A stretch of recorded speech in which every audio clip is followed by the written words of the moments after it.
La palabra de Dios es más dulce que la miel, más que el jugo de panales, antorcha para mis pasos, una luz en mi sendero, pero también como el fuego y como un martillo que golpea la peña. Es como una lluvia que empapa la tierra, la fecunda y la hace germinar, haciendo florecer de este modo también la aridez de nuestros desiertos espirituales. Pero también es viva, eficaz y más cortante que una espada de dos filos. Penetra hasta la división entre alma y espíritu, articulaciones y médulas, y discierne sentimientos y pensamientos del corazón.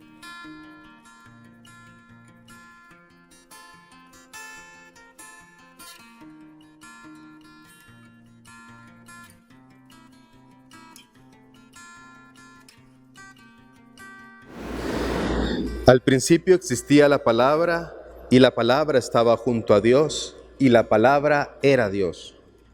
Al principio estaba junto a Dios, todo fue hecho por medio de ella, y nada de lo que existe se hizo sin ella. En ella estaba la vida, y la vida era la luz de los hombres. La luz brilla en las tinieblas, pero las tinieblas no la vencieron. Un hombre enviado por Dios se llamaba Juan.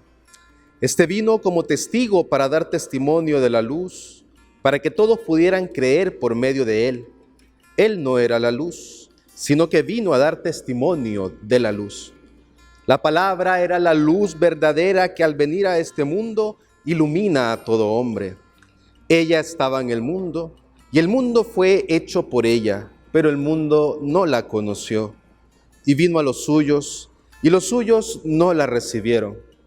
Pero a los que la recibieron, a los que creen en su nombre, les dio poder de llegar a ser hijos de Dios. Estos no nacieron de la sangre ni por deseo y voluntad humana, sino que nacieron de Dios.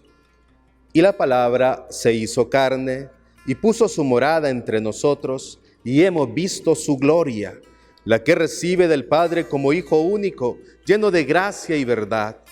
Juan dio testimonio de él, declarando: este de quien yo dije, aquel que viene después de mí, se ha puesto delante de mí, porque existía antes que yo. Y de su plenitud, todos hemos recibido gracia en abundancia, porque la ley fue dada por medio de Moisés. La gracia y la verdad nos han llegado por Jesús el Mesías. Nadie ha visto jamás a Dios. El Hijo único que está en el seno del Padre, Él lo ha manifestado. Palabra del Señor.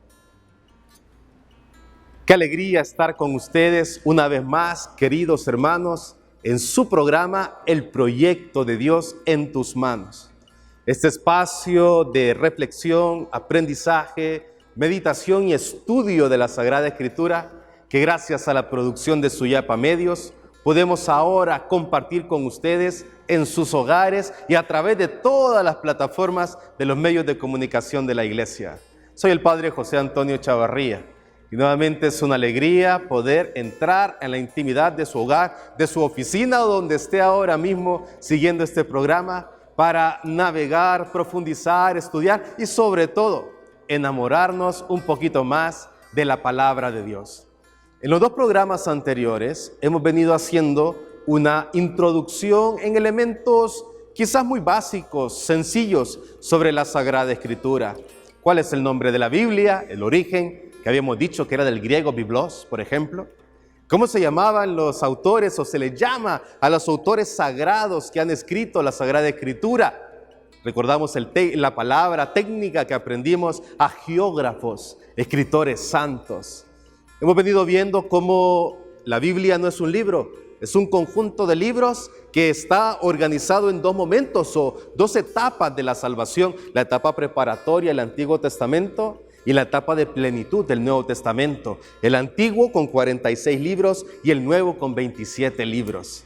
Hemos venido viendo aquellos elementos como cuando empezó su redacción, y hemos citado hacia el siglo VI antes de Cristo y cómo se dilató más o menos hacia el siglo I después de Cristo, y quizás según algunos investigadores de la Biblia, algunos estudiosos de la Sagrada Escritura, dicen que se dilató quizás unos poquitos años más, hacia el año 120, 125 después de Cristo. Lo importante es que hemos venido aprendiendo juntos, navegando juntos, enriqueciéndonos para poder cada vez acercarnos más al texto sagrado y enamorarnos de él, porque hemos recordado lo que ha dicho San Jerónimo. Eso no se nos puede olvidar. Es más, en esa libretita en que están tomando anotaciones en este programa, porque les recuerdo que para este programa es necesario tener la Biblia. Para este espacio necesitamos la Biblia. Y si ustedes quieren, así lo quieren, una libreta con lápiz y quizás hasta colores para subrayar algunos elementos que les llaman la atención y que quizás hacia futuro quieran resaltar y recordar en momentos particulares de tu vida y de tu historia. ¿Recuerdan entonces que habíamos dicho que San Jerónimo, aquel monje que fue el traductor de lo que se conoce como la Vulgata, la Biblia que se escribió en latín luego de tomar la edición de los 70, la tradujo al latín? San Jerónimo. ¿Qué decía San Jerónimo? San Jerónimo decía, el desconocimiento de las Escrituras es el desconocimiento de Cristo. Y por eso nosotros no queremos desconocer al Señor. Nosotros queremos adentrarnos en el conocimiento de su palabra. El alma de la teología es la Sagrada Escritura. Y todo lo que hacemos en la iglesia tiene su soporte, tiene su base y su sustento en la palabra de Dios, que ha sido revelada a todos los hombres para la salvación del mundo y para que conozcan el proyecto que Dios tiene para cada uno de ellos y puedan llevar su vida hacia la plenitud. Es por eso que estamos ahora en el programa El Proyecto de Dios en tus manos. Vamos a seguir este camino que estamos haciendo juntos. Si recuerdan, en el último programa estuvimos hablando de cómo la Sagrada Escritura se fue conformando poco a poco. Quizás en algunos momentos del exilio, cuando el pueblo de Israel, recuerden que el pueblo de Israel en el año 587 o 583, 85, dicen algunos autores sagrados, fue exiliado a Babilonia por medio de las tropas del rey Nabucodonosor. Y en ese momento que no tenían tierra, que no tenían templo, que no tenían nada y que estaban en otra tierra, en otro lugar que no les pertenecía, en ese momento ellos quisieron empezar quizás a trazar líneas de lo que se había venido transmitiendo de un modo oral, de lo que venía transmitiéndose de un modo oral. Y así poco a poco se van encontrando fragmentos de la Sagrada Escritura, de los primeros libros del Antiguo Testamento que fueron tomando forma. Imagínense, 8 siglos más o menos, 7, 8 siglos para tener el texto que tenemos hoy. Y fue hasta 1545, en el Concilio de Trento, cuando se determinó que el canon de la Sagrada Escritura iba a ser 73 libros. Imagínense ese dato, 1545, Concilio de Trento, fue cuando definitivamente llegamos al compendio de libros que tiene hoy la Sagrada Escritura. Algunas de las traducciones que se han venido y que han ido enriqueciendo la vida de la iglesia, la primera es la que ya mencionaba, que es la Septuaginta. Es una traducción de las escrituras hebreas del Antiguo Testamento al griego, hecha más o menos hacia los años 250 y 150 antes de Cristo. Recuerden que estamos en este camino de la tradición oral hacia la tradición escrita.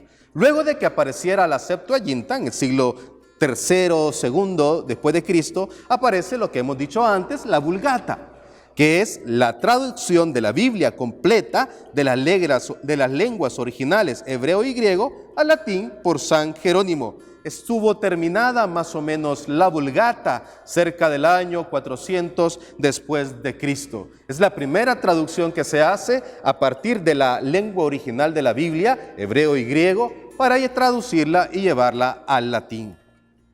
Aparece también el llamado texto masorético, que es una edición del texto hebreo del Antiguo Testamento desarrollada por judíos eruditos del año más o menos 500 al año 950 después de Cristo.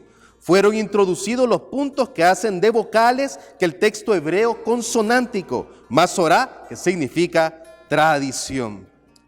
Y aquí viene una pregunta entonces bastante importante, recordando lo que acabo de citar del año 1545. ¿Qué es el canon en la Sagrada Escritura? ¿Qué es el canon en la Sagrada Escritura? Es la lista o colección regulada por la tradición, con T mayúscula, y la autoridad de la Iglesia, de los libros que por tener un origen divino y una autoridad infalible, contiene o forman ellos mismos la regla de la verdad inspirada por Dios para la instrucción de los hombres. Ese es el canon en las Sagradas Escrituras. Eso que la Iglesia, regulando la tradición y esta autoridad que tiene, viendo cuáles libros tenían origen divino, ha definido como el compendio de los libros, el compendio de los libros que forman parte de todo lo que es el conjunto de la Biblia. Cuando decimos que un libro es canónico, estamos diciendo que la Iglesia lo ha reconocido oficialmente inspirado por Dios. En otras palabras, o así en un lenguaje más sencillo, un libro canónico es uno de los libros 73 que aparecen en la Biblia. Es decir, la Iglesia ha dicho, ha estipulado que es un libro inspirado por Dios. Como contrapunto o un detalle que vale la pena ver aquí ahora, es lo que aquellos libros que pasan por el lenguaje coloquial de las personas, pero que a veces no saben su significado, son unos libros que no han sido inspirados por Dios. Eso ha determinado el Espíritu Santo, lo ha iluminado la Iglesia para definir esto. ¿Cuáles son esos libros? Reciben el nombre de apócrifos. ¿Cuáles son los libros apócrifos y de qué tratan? A veces pareciera, y algunas personas han dado a entender, que son escritura oculta de la Iglesia, que la Iglesia tiene guardada y que no quiere dar a conocer porque cambiaría mucho de las cosas de la Iglesia. No es así. Eso no son los libros apócrifos, ni la Iglesia los tiene escondidos, ni nada parecido. Estamos hablando del canon en las Escrituras y por eso es que aparece el tema de los libros apócrifos. ¿Qué son los libros apócrifos?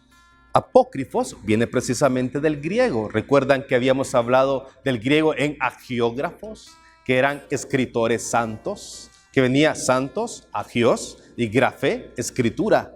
Pues también tiene la misma idea de concepto, solo que apócrifo quiere decir escritura no inspirada, escritura que no ha sido revelada por Dios. La Iglesia, a través de su reflexión y estudio, ha determinado que algunos libros que pueden encontrar ustedes en alguna librería, pueden ir a algún lugar y encontrarlos, seguramente los pueden bajar por internet. Estos libros apócrifos que hablan del Evangelio de Tomás, del Evangelio de Magdalena y así muchos otros textos que existen, la Iglesia ha determinado simple y sencillamente que no son inspirados, porque aparecen algunas historias más de tipo como novela, dándole rasgos a Jesús que no han sido los rasgos propios que nos ha traído la revelación y la tradición. Primero, la tradición oral del Antiguo Testamento y todo lo oral que se fue dando en el Nuevo Testamento, porque recuerden que en la conformación del Nuevo Testamento también, al principio muchas cosas fueron de carácter oral, no fueron el texto escrito como tal. No andaban los apóstoles de Jesús contabilizando y apuntando en una libreta lo que Jesús iba haciendo. No es que pasamos por la casa de tal y tomaron la dirección y los apuntes y dijo aquí el Señor sanó a 2 personas. No. Luego de que Jesús ha muerto, luego de que Jesús ha resucitado y los apóstoles han experimentado la resurrección, su corazón poco a poco va descubriendo y ellos van experimentando que Jesús verdaderamente es el Hijo de Dios. Se van dando cuenta de eso, lo van ratificando y empiezan a hacer memoria. Por eso es que cuando hablamos, por ejemplo, lo vamos a ver en los siguientes programas, cuando hablemos de los evangelios realmente empiezan su composición como tal, no podemos situarlas antes del año 65 a.C. La redacción de los evangelios que proclamamos hoy en la Santa Eucaristía y que reflexionamos en nuestros grupos de oración y que cada quien medita en su casa, estoy seguro, no se redactaron en el mismo instante que Jesús hizo los hechos. Se fueron redactando posteriormente. Primero el Evangelio de Marcos, que se fue redactando quizás hacia el año 65. Luego el de Mateo y Lucas, que algunos autores bíblicos, biblistas, dicen que se fue redactando del año 70 en adelante. Y un evangelio más tardío, el evangelio de Juan, el evangelio según San Juan, que se fue redactando ya año 80, año 90. Es decir, estamos hablando de una redacción después de la muerte de Jesús, de no menos de 30 años después de su muerte. Es decir, que en ese tiempo, ¿qué era lo que existía? La tradición oral también. Se iba comunicando, se iba transmitiendo aquellos acontecimientos más relevantes que los apóstoles y los cercanos a Jesús que habían vivido y pudieron ir compartiendo con la comunidad. Así se fue haciendo, y por eso aparecieron también textos apócrifos que hablaban de historias, o hablan, porque si ustedes lo leen, los van a encontrar, historias que con carácter demasiado, digámoslo así, en un término que podamos comprender, exagerado sobre el Señor, y que no hablan o no revelan definitivamente los misterios de Cristo. Y es por ello que estos textos se han conocido como textos apócrifos. Cuando nosotros hablamos realmente del canon sagrado, que son los libros inspirados, hablamos de que el pueblo de Dios, guiado por el Espíritu Santo, fue aprendiendo a reconocer aquellos escritos inspirados por Dios y a distinguirlos de otros escritos religiosos que pretendían pasar como inspirados, pero que no lo eran. Recuerdo de nuevo que la Biblia no es un libro. Recuerden eso. La Biblia no es un libro, sino un conjunto, una colección de libros que la iglesia reconoce como inspirados por el Espíritu Santo. ¿Recuerdan? Es el Espíritu Santo el que ha inspirado a los escritores sagrados, a los escritores santos, a los agiógrafos. Tuvo que pasar por un tiempo de experimentación y análisis para que el pueblo de Dios los reconociera como inspirados. Toquemos otro punto muy interesante y que hay que tomar muy en cuenta cuando nos acercamos a la Sagrada Escritura, sobre todo aquellos que tienen pasión por la palabra de Dios. Esto les va a interesar. ¿En qué idiomas se escribió la Biblia? ¿En qué idiomas? ¿En qué idiomas se escribió la Biblia? El texto original de la Sagrada Escritura encuentra 3 idiomas en los textos sagrados. En primer lugar, el hebreo. El hebreo. Palabras como dabar, que significa palabra, bereshit, que significa génesis, inicio, principio. Dabar, que están escritos, todo el Antiguo Testamento está escrito en hebreo, excepto 7 libros. ¿Cuáles son esos libros? Los libros que se conocen como deuterocanónicos. Ya me voy a referir prontito a qué son los libros deuterocanónicos, que esos 7 libros no fueron escritos en hebreo, y me voy adelantando, esa es la causa por la cual no están en la Biblia hebraica, ya lo vamos a ver, pero el conjunto del Antiguo Testamento, los otros libros, si son 46, es decir, los otros 39 libros, están escritos en hebreo. Arameo, que es una lengua, un idioma muy parecido al hebreo, donde encontramos únicamente algunos fragmentos en el Nuevo Testamento, palabras. Algo así como cuando Jesús se refería a su papá. ¿Recuerdan aquel término? Cuando decía Abba, que algunos escritores sagrados dicen que es una manera cariñosa de referirse al Padre. Abba, que quiere decir papá, papito. Papito mío, papá querido. Así Jesús se refería a su padre, Abba. Ese es un término que está en arameo. Y el otro lengua, o el otro idioma, la otra lengua, es el griego. El griego. Todo el Nuevo Testamento fue escrito en griego y también los libros deuterocanónicos. Deuterocanónico quiere decir del segundo canon, que son esos 7 libros que están en el Antiguo Testamento y que ahora mismo nos vamos a referir a ellos. Hay un dato muy interesante, vean. Aquí tenemos, y yo quería mostrarles el día de hoy, que para fines de estudio tenemos el Nuevo Testamento en griego. Es un texto bastante simpático y curioso y lindo para estudiarlo. Nuevamente, esto es para aquellos que se dedican en un estudio más profundo de la Sagrada Escritura. Es muy bello adentrarse en el texto en griego. Uno descubre significados de las cosas muy lindas. Fíjense que, por ejemplo, Vamos a buscar un texto, tal vez lo puedo encontrar, en el Evangelio según San Juan, cuando hace referencia a que Juan se llevó a María a su casa.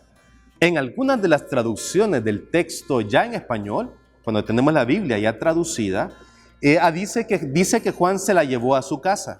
Eso dice el texto. Sin embargo, cuando uno mira el texto original en griego, se da cuenta que la palabra oikos no aparece en el texto en griego original. Es una interpretación del que tradujo ese pasaje de la Escritura. Cuando uno mira realmente lo que dice el texto de Juan, así literal, dice que Juan la hizo suya.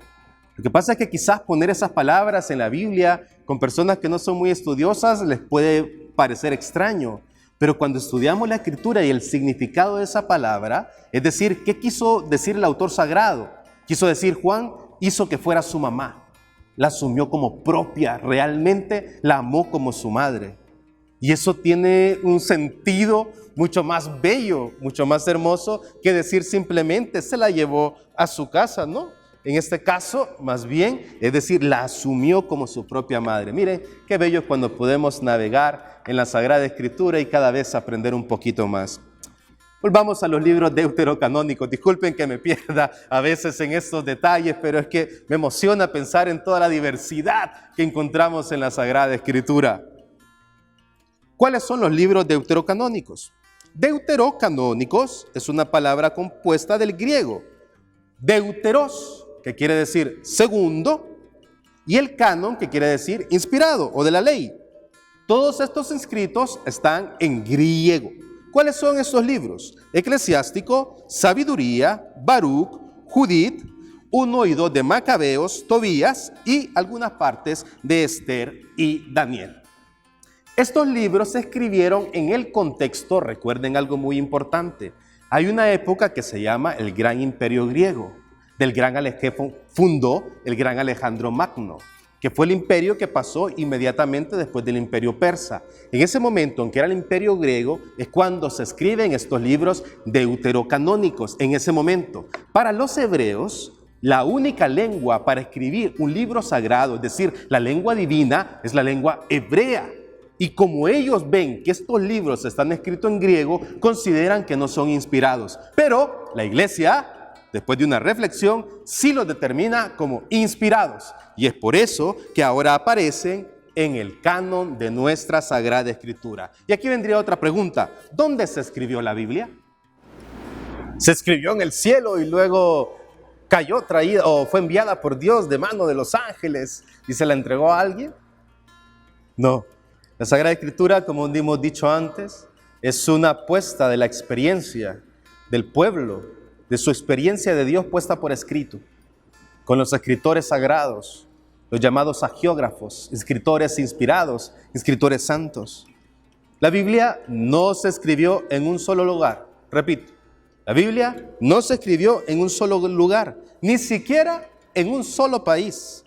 Podemos decir que la mayoría de los libros bíblicos del Antiguo Testamento fueron escritos en Palestina y quizás algunos en Egipto.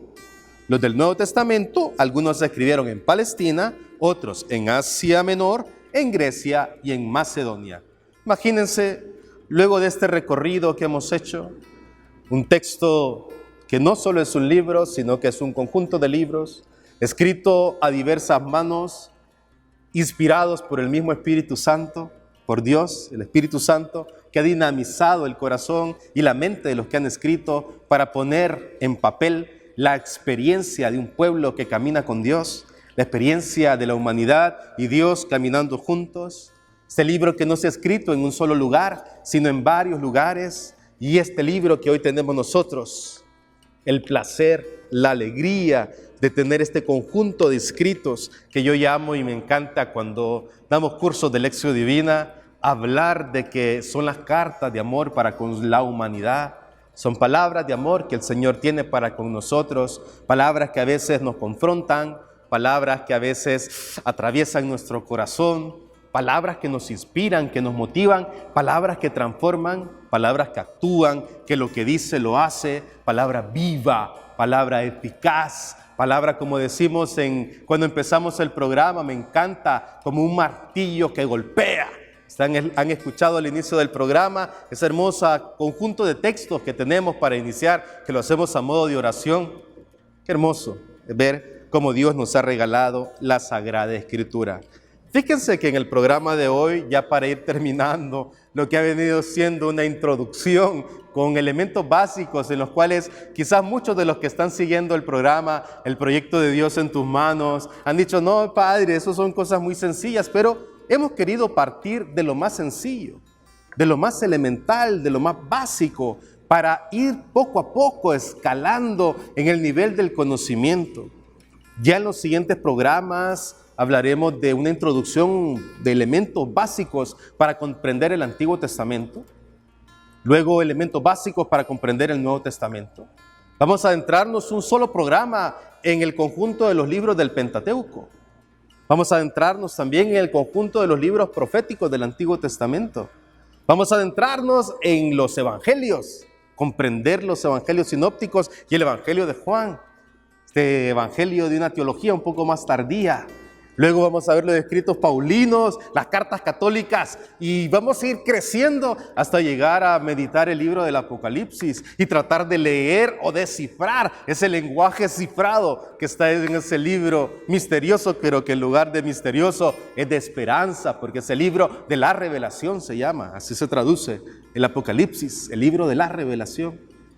Pero hacia el final de esta introducción que hemos querido hacer en estos primeros 3 capítulos del proyecto de Dios en tus manos, quisiera hablarles un poquito de alguna pregunta que me han hecho en infinidad de ocasiones.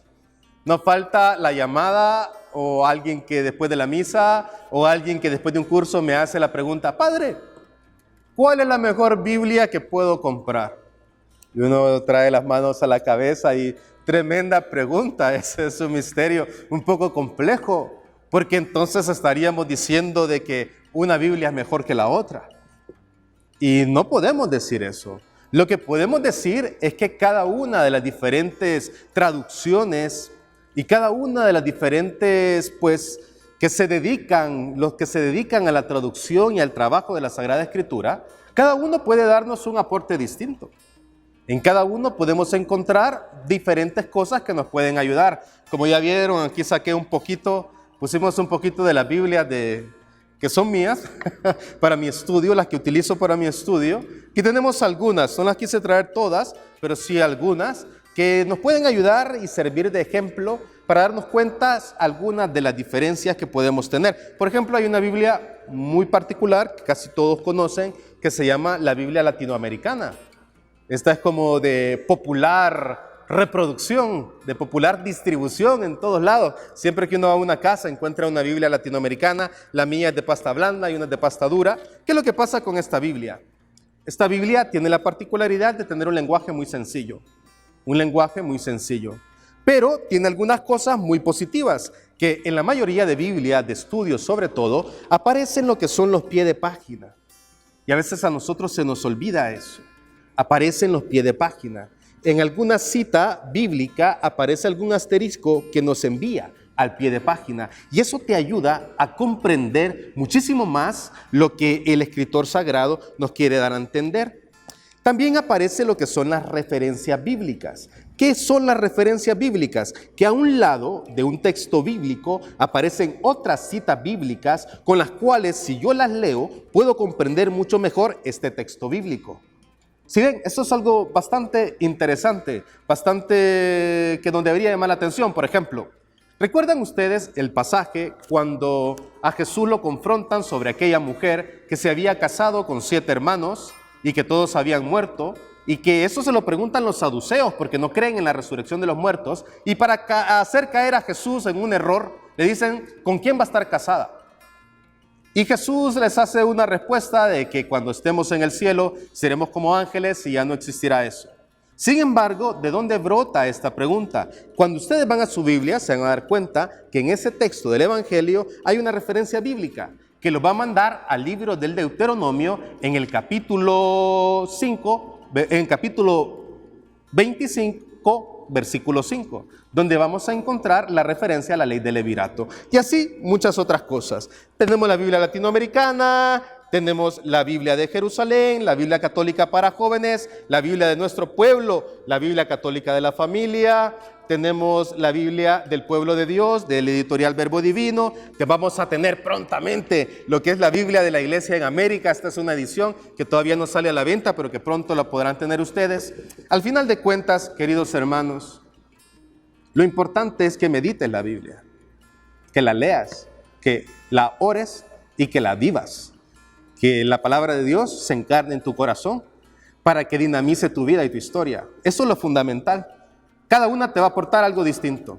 Hay unas que son de estudio más profundo, otras que son más sencillas, otras que traen glosarios, otras traen mapas. La Biblia católica para jóvenes trae hasta preguntas y un montón de reflexiones al interior que trae esta Biblia.